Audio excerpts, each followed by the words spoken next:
Си ја средувам таа пештера, така си ја правам малце полагодна за живот, таа е напуштена пештера далеко од сите патишта и... Што ќе прави со толку многу куќи, видим си? Што ќе правиш после? А види, не се мој, немаме ништо наше, ние сме мал период на оваа земја, така да.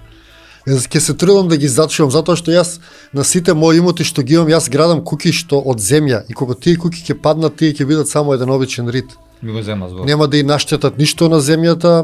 Ја на мојата земја на некој начин е како светилиште за живот. Јас ни копам на мојата земја, ни нешто убивам, ни нешто бркам, на кој ќе дое си живее, така да мислам дека мојата земја ќе биде супер.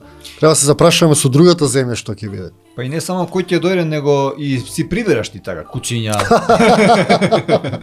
мацки. Па повеќе они ме прибираат мене отколку ја нив. Луѓето имаат една гадна навика тука да фрлаат животни. Така да често знаат кај мене да фрлат миленици, така да јас... Сега имаш 2 кучиња шарпанинци?